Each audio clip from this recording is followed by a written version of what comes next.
Sandal খুলে দাও সব।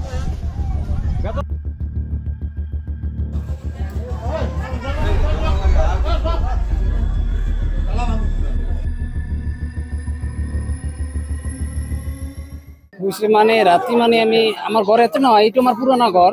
তাতে আমার ঘর 1টা বাজাত ফোন করছে, এই মইনুল বলে এটা ল'ৰা ফোন কৰছে মোক, কয় যে এতে তোমাৰ ভাই সৰু ভাইটা মাৰ্ডাৰ কৰিছে কাবাই।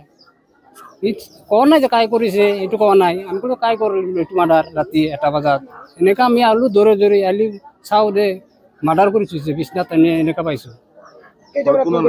এইটো 1:30টাত পাইছো আমি। ঘৰত আছিল, তাৰ সৰু ভাইটা এটা হেৰিতে আছিল, ৰুমত আছিল। সেইটা দুটা ৰুম তথাপি সি নাজানে মাৰিলে। এইটো আমিতো গম নাপাওঁ।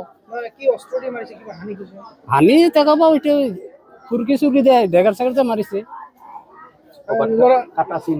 কাটা চিন আছে, ভৰিটো ওলাই গৈছে। ল'ৰাজনৰ নাম কি এজাবুল না হাছানুৰ। গাঁৱৰ নাম পিলাপাৰা। তাৰপিছত পুলিচ আহিছে। আহিলে তক হেৰি কৰিল। বয়স 18। সন্দেহ পুলিচে সন্দেহ কৰি আছে, কিন্তু আমি গম নাপাওঁ। সি বা কিহৰ কাৰণে হ'ব পাৰে সেইটো ছাৰ আমি গম নাপালো। কাজিয়া আমি দেখা নাই। ল'ৰাটো মানে একেবাৰে হেৰি চাদা চিধা, ইমান কাজিয়া ল'ৰা নহয়। ল'ৰাজনে ফলচিঙৰ কাম কৰিছিল, মিস্ত্ৰী। এই এইটো বিচাৰটো মানে আমাৰ প্ৰশাসনৰ পুলিচে কওঁ, এতিয়া বিচাৰটো আমাক লাগিব, হত্যাকাৰী বিচাৰটো লাগিব আমাক।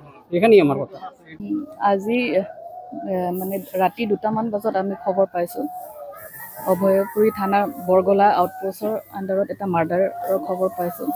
জেগা আহি আমি দেখিছোঁ হাছানুৰ ৰহমান বুলি ল'ৰা এজনৰ মাৰ্ডাৰ হৈছে তাৰ নিজৰ বেডৰুমত।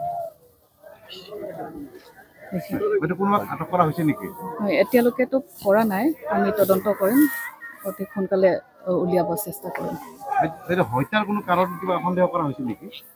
এতিয়ালৈকে তেওঁলোকে ইমান অলপ ইম'চনেল হৈ আছেতো, ক'বলৈ অৱস্থাত নাই। আমি উলিয়াই ল'ম।